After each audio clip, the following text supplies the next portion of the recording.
Hey guys, what's up? Welcome back to Triple Double Nation. Today we're breaking down the signature moves of NBA playoffs top stars. Let's get right into the video. Damian Lillard's long-range threes. Inspired by his dreadful 2018 playoff showing in a sweep at the hands of the New Orleans Pelicans, Lillard's range has only increased over the past few years. No one in the NBA takes and makes as many deep threes as Lillard. While an NBA three-point line outside of the corners is just 23 feet and 9 inches, Lillard regularly pulls up from 30 feet or more. Since 2018 and 19, Lillard has made 126 total threes from 30 feet or longer in the regular and postseasons.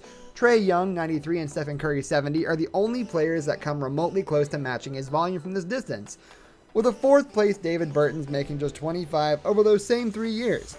Lillard also shoots these long-range missiles at a surprisingly high accuracy. A 36.3% mark from 30 feet or longer is better than both Young and Curry, and of the three, Lillard has the lowest number of shots that come off as an assist. These makes often come as Lillard is simply bringing the ball up the court and it feels confident enough to pull up a shocked defender who is still hanging out near the three-point line. The key for Lillard is not changing much in his form. The 6'2", 195-pound guard is strong enough to hoist from the logo while making it look as effortless as a typical mid-range jumper.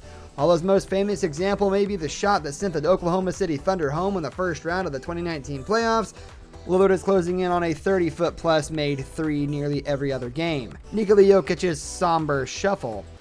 Jokic's passing should rightfully garner a lot of attention. Although his own offense has been built around a unique and unguardable shot, an injury to his left ankle in 2017 forced Jokic to start taking one-legged shots during practice to minimize the pain. The result? The somber shuffle, a high-releasing off-balance jumper that Jokic unleashes off his right leg. Given the name because of his hometown of Sombor, Serbia, Jokic's shot is part step back, part fadeaway, and 100% of pain for opponents to defend. While the NBA's second spectrum tracking data doesn't have a specific designation for this shot, Jokic is shooting 51.7% on fadeaway jump shots this season. That's a terrific number for any guard or wing in the league, much less a 284-pound center. The move typically begins with Jokic facing up his defender. He'll take a right-handed dribble while stepping forward with his left foot, giving his opponent the thought that he may try to dive. Jokic then shifts his weight to the right leg while bringing the ball up high above his head, releasing the shot well above his 6'11" frame as he fades away. The ball takes an especially high arc to the hoop, a nearly unblockable shot. James Harden's step-back jumpers. Perhaps no signature move in the NBA today is as famous as Harden's step-back jumper, the kill shot to an offensive repertoire that led to the league in scoring back-to-back years from 2018 to 2020. Harden's step-back is an incredibly difficult shot that he's made look easy. Harden took 208 total step-back jumpers in 2020 and 2021, almost twice as many as his next shot type. Nearly all were from outside the three-point arc, where he shot 38.7%. That means Harden made a higher percentage of his step-backs than Jason Tatum, Donovan Mitchell, and Brandon Ingram did their entire three-point attempts. The 2018 MVP doesn't need anyone to set up this play either. A whopping 91.4% of his step-backs came without an assist this season.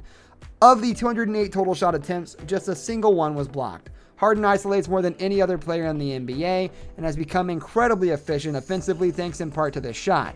The shot requires a ton of strength and balance, areas Harden has perfected over the years. Luka Doncic's creativity. It's unfair to define Doncic to just a single move. As a 6'7" point guard, he can pull up from nearly anywhere to get a shot off. Trying to wrap him up in a foul only ends in a one-armed heave at the hoop that catches nothing but net. Then there's the one-legged game winner against the Memphis Grizzlies, where he launches a shot from beyond the three-point arc, only to land at the free throw line while watching the ball drift gently into the basket. Quite simply, Luka magic. The step-back jumper makes up for a huge portion of his offense, yet he's not quite on James Harden's level. Doncic can surprise with the occasional dunk or hit a tornado-like layup with arms bending and flailing in all directions, both leaving defenders shaking their heads in disbelief. At 22, Doncic is perhaps the league's greatest improv artist when it comes to offensive creativity. Despite his lack of bust, defenders can never get too comfortable no matter where he is on the court, given just how many different moves Doncic can unleash at any given time. Of course, his passing is nearly as dangerous as well. In addition to his 27.7 points per game this season, Doncic's 8.6 assists generated 22.1 points for the Dallas Mavericks. That's 49.8 points per night Doncic was responsible for, in perhaps the most entertaining fashion among today's stars. Giannis Antetokounmpo's unassisted dunks. At 6'11", the 242 pounds of muscle, Antetokounmpo has become an unstoppable force around the rim. Of the 324 players attempting at least 50 shots or more in restricted area this season, Antetokounmpo ranks first with a field goal percentage of 80.7%. That's not even a number LeBron James, Zion Williamson, or Kevin Durant were able to touch.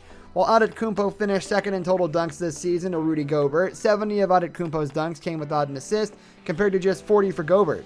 The key to the two-time MVP being able to get to the basket without any help is a combination of his ability to take defenders off the dribble, mixed with an incredibly long stride and a 9'2" standing reach. Antetokounmpo only needs a sliver of space to make these dunks possible, helped out by a roster full of three-point shooters who keep the floor spread. While most players would have to settle for a floater or simply layup after getting to the paint, Antetokounmpo is perhaps the only player in the league with a combination of size and strength to be able to go over and around opponents for some of the soul-crushing slams. Kevin Durant's mid-range jumpers. Durant is proving that analytics simply don't matter when you're 6'10" with a 7'5" wingspan and a silky smooth shooting touch. While the modern NBA is drifting behind the three-point line or pushing for shots at the rim, Durant has been perfectly content while keeping the mid-range jumper alive. Even after coming off a major Achilles injury, Durant led the NBA in jump shot field goal percentage this season, easily besting a second-place Chris Paul. It's simply unfair when Durant either catches the ball or creates on his own inside the arc, as he can pull up immediately with his size or use a few well-placed dribbles to lose an opponent, leading to an open look. Now 32, Durant has only improved with age. He shot 47.3% on shots from 3 to 10 feet this season, 53.6% from 10 to 16 feet, and 48.7% from 16 feet to the three-point line. Joel Embiid's post-ups. No player in the NBA posts up more than Embiid, a dying art being kept alive by arguably the league's best two-way big man. Embiid averaged 9.3 post-up possessions per game this season, with Nikola Vucevic and Nikola Jokic trying for second place with just 5.8. This accounted for 36.5% of Embiid's total offense during a season where he averaged a career-high 28.5 points per game. The 27-year-old is more Hakeem Olajuwon than Shaquille O'Neal, using his footwork and variety of post moves to torture opponents, rather than just overpowering them with size. Embiid recorded just 41 total dunks this season, making up for only 5% of his scoring. By comparison, he made 94 hook shots and fadeaways. LeBron James' IQ. Despite arguably being the greatest basketball player of all time, does James actually have a signature move? He's accumulated the third most points in NBA history despite never being defined as a scorer. James's passing may be his most impressive trait despite playing small forward nearly his entire career, and his single most famous play may be a block shot. There's that play where he stares at the ball momentarily before pulling up for a jumper, a move that is actually effective despite fooling no one. Still, that's just a small part of James's overall offensive game. What truly makes James special, in addition to all the aforementioned, is his mind. Perhaps the most cerebral player in the NBA, James has also showcased his amazing memory on more than one occasion. Alright guys, thank you so much for watching the video. If you enjoyed, please leave a like rating down below and comment which signature move is your favorite. See you guys next time. Have a great day.